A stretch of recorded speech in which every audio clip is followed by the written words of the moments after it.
നമസ്കാരം, ഞാൻ വർക്കല സജീവ്. സാഹിത്യം ചാനലിലേക്ക് എല്ലാവർക്കും സ്വാഗതം. നിങ്ങൾ എൻ്റെ ഈ ചാനൽ ഇതുവരെ സബ്സ്ക്രൈബ് ചെയ്യാത്തവർ സബ്സ്ക്രൈബ് ചെയ്യുക, ലൈക്ക് ചെയ്യുക, ബെൽ ബട്ടൺ അമർത്തുക. ഇന്ന് വളരെ ശ്രദ്ധിക്കപ്പെടാതെ പോയ ഒരു പ്രസ്താവനയുണ്ട്. പക്ഷേ ആ പ്രസ്താവന നടത്തിയ വ്യക്തിയും വളരെയേറെ കരുതേക്കപ്പെട്ട് കാണിക്കുകയും തരം താഴ്ത്തപ്പെടുകയും ചെയ്യുകയാണ്. ഡോക്ടർ രാജൻ ഗുരുക്കൾ. നമുക്കറിയാം, ഡോക്ടർ രാജൻ ഗുരുക്കൾ കേരളത്തിലെ ഉന്നത വിദ്യാഭ്യാസ കൗൺസിലിൻ്റെ വൈസ് ചെയർമാനാണ്. ആ ഉന്നത സ്ഥാനത്തിരുന്നു കൊണ്ട് അദ്ദേഹം ഒരു പ്രസ്താവന നടത്തിയപ്പോൾ ആ പ്രസ്താവന ആർക്ക് എവിടെയൊക്കെയോ വേദന ഉണ്ടാക്കിയത്രേ. അദ്ദേഹം ഒരു വിവാദ പുരുഷനായി മാറി. അദ്ദേഹം പലർക്കും അനഭിമതനായി മാറി. എനിക്ക് തോന്നുന്നത് ആ പ്രസ്താവന ആരെയും വിഷമിപ്പിക്കേണ്ട ആവശ്യമില്ല. കേരളത്തിൻ്റെ പുരോഗമനപരമായ കാര്യങ്ങൾ, കേരളത്തിൻ്റെ ജനത, കേരളത്തിൻ്റെ സാർവത്രികമായ വികസനം ലോകത്ത് കേരളം അംഗീകരിക്കപ്പെടണമെന്ന് ആഗ്രഹിക്കുന്നുണ്ടെങ്കിൽ തീർച്ചയായും ഡോക്ടർ രാജൻ ഗുരുക്കളുടെ പ്രസ്താവന അത് വളരെ വിലമതിക്കപ്പെടേണ്ടതാണ്. ഗൗരവത്തോടുകൂടി ഉന്നത വിദ്യാഭ്യാസ മേഖല അല്ല, വിദ്യാഭ്യാസ മേഖല മുഴുവൻ ചർച്ച ചെയ്യപ്പെടേണ്ട കാര്യമാണ്. പക്ഷേ ദൗർഭാഗ്യവശാൽ കേരള പിറവിക്ക് ശേഷം ഇങ്ങോട്ട് വിദ്യാഭ്യാസ പരിഷ്കാരങ്ങൾ ഏറെ ഉണ്ടായിട്ടുണ്ടെങ്കിൽ പോലും കേരളത്തിൻ്റെ വിദ്യാഭ്യാസ മേഖലകളെ ആകെക്കൊണ്ട് രാഷ്ട്രീയവൽക്കരിക്കുകയും മാനസികമായ ഒരു അടിമത്തത്തിലേക്ക് നമ്മുടെ വിദ്യാർത്ഥികളെ കൊണ്ടിടുകയും അതിലൂടെ കേരള ജനതയെ തന്നെ ഏതെങ്കിലും ഒരു ആശയത്തിൻ്റെ പിന്നിൽ അടിയുറച്ച് വിശ്വസിക്കുന്ന തരത്തിൽ അവരെ മാനസികമായ അടിമകളാക്കി മാറ്റിയിരിക്കുകയാണ്. ഇത് ഇന്ന് കേരളത്തിൻ്റെ എല്ലാ മേഖലയിലും ഉണ്ടാക്കുന്നൊരു പ്രതിസന്ധി തന്നെയാണ് എന്ന് നമ്മൾ വിലയിരുത്തേണ്ടിയിരിക്കുന്നു.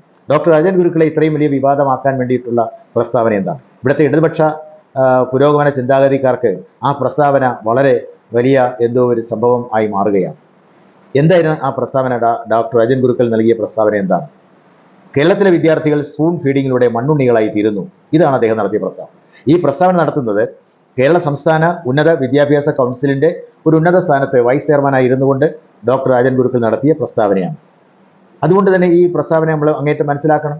നമ്മുടെ ഉന്നത വിദ്യാഭ്യാസ വകുപ്പിൻ്റെ വൈസ് ചെയർമാൻ സ്ഥാനത്തിരിക്കുമ്പോൾ ഈ ഉന്നത വിദ്യാഭ്യാസം കഴിഞ്ഞ് പുറത്തിറങ്ങുന്ന വിദ്യാർത്ഥികളുടെ നിലവാരത്തെക്കുറിച്ചിട്ട് ലോകത്ത് നമ്മുടെ വിദ്യാർത്ഥികൾക്ക് ഇവിടുത്തെ വിദ്യാഭ്യാസം നേടി ലോകത്തിൻ്റെ നാനാഭാഗത്തേക്ക് എത്തിച്ചേർന്ന വിദ്യാർത്ഥികൾക്ക് നേരിടേണ്ടി വരുന്ന അനുഭവങ്ങളെക്കുറിച്ചിട്ടൊക്കെ വളരെ ഗൗരവത്തോടെ കാണുകയും മനസ്സിലാക്കുകയും ചെയ്തിട്ടുള്ള ഡോക്ടർ രാജൻ ഗുരുക്കൾ നടത്തിയ ഒരു പ്രസ്താവനയാണ് ഇത് വളരെ വാസ്തവമാണ്. ഇതിലാർക്കും ഒന്നും വിഷമം തോന്നേണ്ട ആവശ്യമില്ല.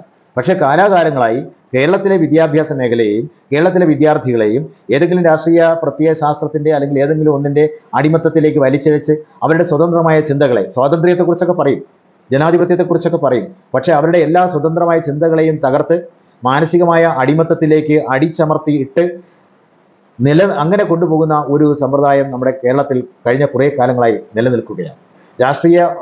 വിദ്യാഭ്യാസപരമായ പുരോഗതിക്ക് ഉള്ള ഒരു അവസരം നമുക്കിവിടെ ലഭ്യമാകുന്നില്ല എന്നുള്ളതാണ്. നമ്മുടെ കുട്ടികൾ ലോകത്തിൻ്റെ പല കോണുകളിൽ എത്തിക്കഴിഞ്ഞാൽ അവിടെയൊക്കെ തന്നെ അവിടെ വിദ്യാഭ്യാസം, ഇന്ത്യക്ക് പുറത്ത് ജനിച്ച് മലയാളികളായിട്ടുള്ള വിദ്യാർത്ഥികൾ ഇന്ത്യക്ക് പുറത്ത് ജനിക്കുകയോ അല്ലെങ്കിൽ ഇവിടെ നിന്ന് ഇന്ത്യക്ക് പുറത്തേക്ക് പോവുകയോ വിദേശ ലോക രാജ്യങ്ങളിൽ പോയി അവിടെ സർവകലാശാലകളിൽ വിദ്യാഭ്യാസം ചെയ്യുകയും ചെയ്തിട്ടുള്ള നമ്മുടെ വിദ്യാർത്ഥികളുണ്ട്. ആ വിദ്യാർത്ഥികൾ മലയാളികളായിട്ടുള്ള വിദ്യാർത്ഥികളുണ്ട്. അവരൊക്കെ തന്നെ ഇന്ന് ലോകത്തിലെ ശാസ്ത്രജ്ഞന്മാരാണെങ്കിൽ ശാസ്ത്ര മേഖലയിൽ, കാർഷിക മേഖലയിൽ, സാങ്കേതിക മേഖലകളിൽ, ആരോഗ്യ രംഗത്തൊക്കെ തന്നെ അവർ ഒന്നാം നിരയിൽ നിൽക്കുന്ന അഗ്രഗണ്യരാണ് അവരെല്ലാം. അപ്പോൾ നമ്മുടെ വിദ്യാഭ്യാസ മേഖലയിലുള്ള തകരാറാണ്. നമ്മുടെ കേരളത്തിലെ കുട്ടികളുടെ മനസ്സിനകത്തുള്ള അവരുടെ ജനുസുകളിലുള്ള വ്യത്യാസമല്ല. അവരെല്ലാം മറ്റ് ലോകത്തുള്ള ഏത് ആളുകളേക്കാൾ കൂടുതൽ, പൗരന്മാരെക്കാൾ കൂടുതൽ വളരെ മികവുറ്റ ചിന്തയും ബൗദ്ധികമായി അങ്ങേയറ്റം ഉയർന്നവരുമാണ്. പക്ഷേ അവരെ ബൗദ്ധികമായ അടിമത്തത്തിലേക്ക് തളച്ചിടുന്ന ഒരു വിദ്യാഭ്യാസ രീതിയും സമ്പ്രദായങ്ങളും സ്കൂൾ, കോളേജ് തലം മുതൽ യൂണിവേഴ്സിറ്റി തലങ്ങളിൽ വരെ ഇങ്ങനെ നിറഞ്ഞു നിൽക്കുകയാണ്. ഇത് മാറണം. ഇവിടെയാണ് സ്പൂൺ ഫീഡിങ് നടക്കുന്നത്. കുട്ടികളുടെ തനത് സംസ്കാരത്തെ, കുട്ടികളുടെ തനതായ കഴിവിനെ, അവരുടെ ഉള്ളിൽ അടങ്ങിയിരിക്കുന്ന വളരെ വലിയ കഴിവുകളെ പുറത്തു കൊണ്ടുവരാനുള്ള സാഹചര്യങ്ങളാണ് ഇവിടെ സൃഷ്ടിക്കപ്പെടേണ്ടത്.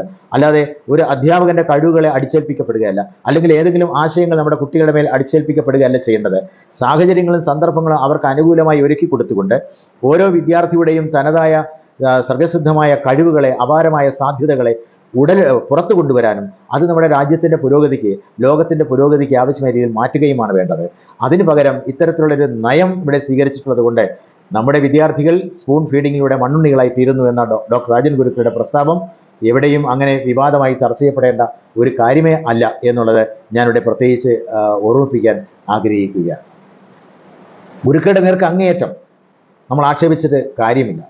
നമ്മുടെ വിദ്യാഭ്യാസ രീതിയെയും കാര്യങ്ങളെയും സമൂലമായി മാറ്റം വരുത്തി കൊണ്ടുവരേണ്ടിയിരിക്കുന്നു എന്നുള്ളത് ഒരു പ്രധാനപ്പെട്ട കാര്യം തന്നെയാണ്. അതുകൊണ്ട് ഡോക്ടർ രാജൻ ഗുരുക്കളെ സംബന്ധിച്ച് അദ്ദേഹം നടത്തിയ പ്രസ്താവം അങ്ങേയറ്റം ഗൗരവത്തോടുകൂടി എടുത്ത് കേരളത്തിൻ്റെ ബൗദ്ധിക വിദ്യാഭ്യാസ മേഖലകൾ കൈകാര്യം ചെയ്യുന്നവർ, രാഷ്ട്രീയ അടിമത്വം വന്നു പോകാത്തവർ, സ്വതന്ത്ര ചിന്ത വെച്ച് പുലർത്തുന്ന വിദ്യാഭ്യാസ വിചക്ഷണന്മാർ വിദ്യാഭ്യാസ മേഖലയിൽ കടന്നു വന്ന് ഈ ചിന്ത ഗൗരവത്തോടെ എടുത്തില്ലെങ്കിൽ അനധിവിദൂരമായ കാലത്ത് നമ്മുടെ വിദ്യാർത്ഥികൾ ലോകത്തിനു മുന്നിൽ ഒറ്റപ്പെട്ടു പോകുന്നതിന് യാതൊരു സംശയം വേണ്ട. നമസ്കാരം.